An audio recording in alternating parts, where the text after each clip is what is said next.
Sonagachi Kolkata red light क्षेत्र में मैं अपने कुछ मित्रों के साथ खड़ा था। वहां हो रहे मोल भाव को देख रहा था। मानव जिस्म की बोली लगाई जा रही थी और बोली के बाद कोई बहकते, कोई लड़खड़ाते तो कोई सधे हुए कदमों के साथ अंधेरे की ओर खुलने वाले दरवाजों में लुप्त हो जा रहा था। दरवाजों पर पंक्तिबद्ध खड़ी औरतें हमें इशारा कर रही थी और मैं असमंजस में था कि किसके पास जाऊं और किसके पास न जाऊं। मेरे सभी मित्र मेरी ओर देख रहे थे और मैं रात के अंधेरे में बल्बों की रोशनी में सजने वाले इस देह बाजार को देख रहा था। सहसा अपनी उंगलियों पर किसी बच्चे का स्पर्श पाकर मैं चौंका। कोई 6-7 साल की बच्ची थी। अंकल अंकल, मेरी दीदी है ना, वो आपको बुला रही है। लड़की ने बड़ी ही मासूमियत से कहा। कहाँ है आपकी दीदी? मैंने आश्चर्य से उसको देखते हुए पूछा। वो वहाँ अंदर थोड़ा सा भीतर रहती है, बच्ची ने बताया। लेकिन बेटा, वो मुझे क्यों बुला रही है? अंकल, वो बहुत अच्छी है, मुझे पैसे भी देती है, इसीलिए, लड़की भोलेपन से कह गई। लड़की अपनी बहन के लिए ग्राहक ढूंढने आई है। सोचते ही शरीर में सिर से पांव तक सिहरन दौड़ गई। हे भगवान, इस अबोध को अभी ज्ञान हो आया है, मैं सोचने लगा। चलो ना अंकल, चलो ना प्लीज, फिर मुझे खाना भी खाना है, चलो ना प्लीज, कहकर वो मेरा हाथ खींचने लगी। मैं अपने साथी मित्रों की ओर देखा तो उनमें से एक बोला, आप जा आइए, हम यहीं इंतजार करते हैं। नई जगह है यार, मैं अकेला नहीं जाऊंगा। जब मैंने कहा तो मेरे साथ मेरे कुछ मित्रों में से एक और मित्र तैयार हो गया और हम जब चलने लगे तो बच्ची का चेहरा खिल गया।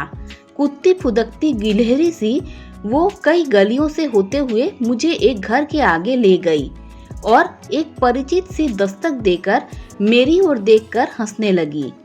पीले व काले दांतों में फंसे कुछ गुटकों के अंश साफ दिख रहे थे। तभी दरवाजा खुला और एक अधेड़ सा आदमी बाहर निकला। अंदर 10-12 कमरे थे, पर सारे ही बाहर से बंद थे।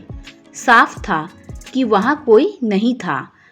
मेरा साथी बाहर उस व्यक्ति के साथ बैठ गया और लड़की मुझे और भीतर एक कमरे की ओर दीदी दीदी चिल्लाती हुई ले बढ़ी। भीतर से भी एक जनानी आवाज आई, हाँ भीतर ले आ। मैं कमरे में दाखिल हुआ तो एक 28-30 वर्षीय औरत की ओर इशारा करती हुई वह लड़की बोली, ये है मेरी दीदी। कहकर मुझे वहीं छोड़कर बच्ची बाहर चली गई। मैं उसे बाहर जाता देखता रहा। तभी वह औरत बोली, बैठिए। मैंने उसकी ओर देखा तो वह मुस्कुराती हुई बेड पर बैठने का इशारा कर रही थी। मैं बैठ गया। पानी लेंगे आप? औरत ने पूछा। जी नहीं, शुक्रिया।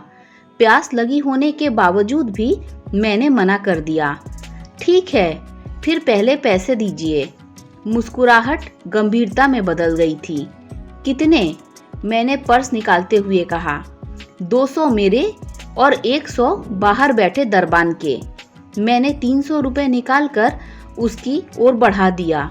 उसने लिए और एक पोस्टर के सामने खड़ी होकर माथे से लगा लिए। ये गुड़िया आपकी छोटी बहन है? मैंने पूछा। क्यों?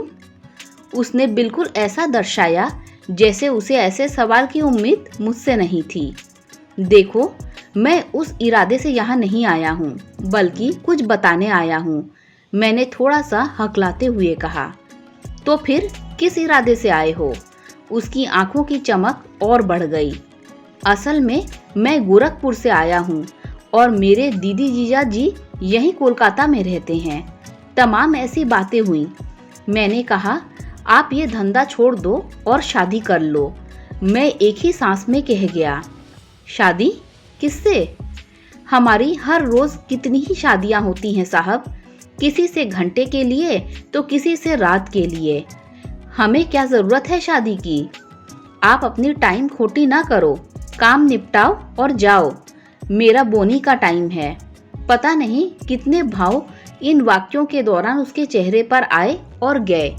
कोई बात नहीं बहन, आप घंटे के पैसे ले लो, लेकिन मेरी बात तो सुन लो। मैंने जेब से पर्स निकाला और 100 के 2 नोट उसकी ओर बढ़ा दिए। वह थोड़ी देर नोटों को देखती रही, शायद सोच रही थी कि रखे या न रखें, पर फिर उसने रख लिए। हाँ, सुना? क्या सुनाना है?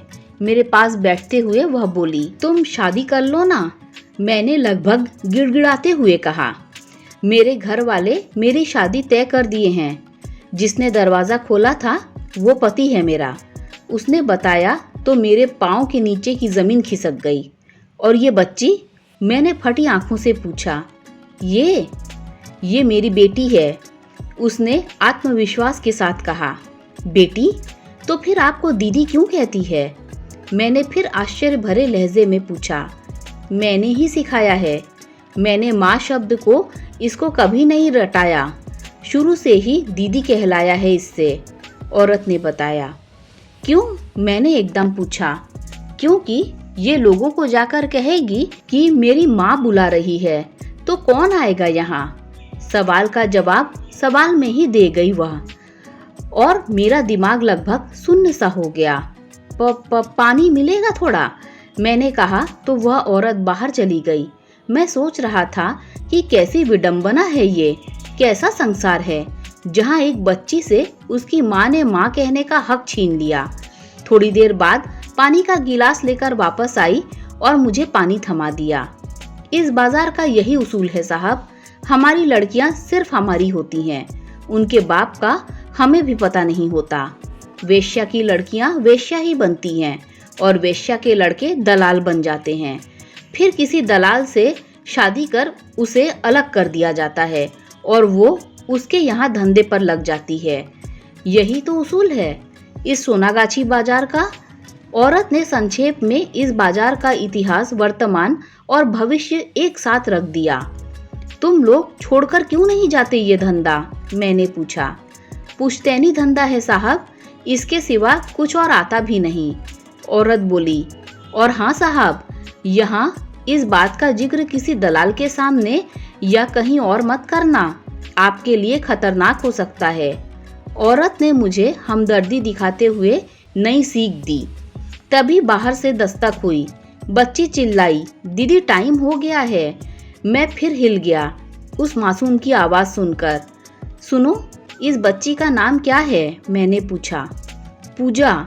इसके बारे में कुछ सोचा है? मैंने पूछा। इसका क्या सोचना, मेरी बेटी मेरी ही धंधा करेगी और मेरा सहारा बनेगी। आप फालतू में अपना टाइम बर्बाद कर रहे हो साहब, औरत ने कहा। तो मैं खड़ा हो गया और बाहर निकल आया। बाहर बच्ची हसरत भरी निगाहों से मुझे देख रही थी। मेरी बख्शीश? बच्ची ने हाथ फैलाकर चहकते हुए कहा। तो मेरा गला रुंध गया। क्या चाहिए? खुद पे काबू करते हुए मैंने कहा। 50 रुपए, उसने मुस्कुराकर कहा। लंबी सांस खींचते हुए मैंने 50 रुपए उसकी हथेली पर रख दिए। चल, अब आपको बाहर छोड़ आती हूँ, कहकर फुदकती हुई हमारे आगे आगे हो ली। 4 गलियां बदलने के बाद वह बोली, अंकल अब आप सीधे चले जाना, वो सामने बड़े खंबे के पास से ही मैं आपको लेकर आई थी, ठीक है? अपनी छोटी सी हथेली आगे करके उसने तसल्ली के लहजे से कहा। हाँ ठीक है बेटा, मैंने भी उसे देखकर कहा। ओके बाय, कहकर वह चिड़िया सी फुदकती हुई फिर वापस हो ली और मैं उस चौराहे पर खड़ा खड़ा इस भविष्य की वेश्या को तब तक देखता रहा जब तक वह आंखों से ओझल नहीं हुई। दोस्तों, अगर इस कहानी ने आपके दिल को छुआ हो तो लाइक, शेयर, सब्सक्राइब कीजिए। Thanks for watching this video.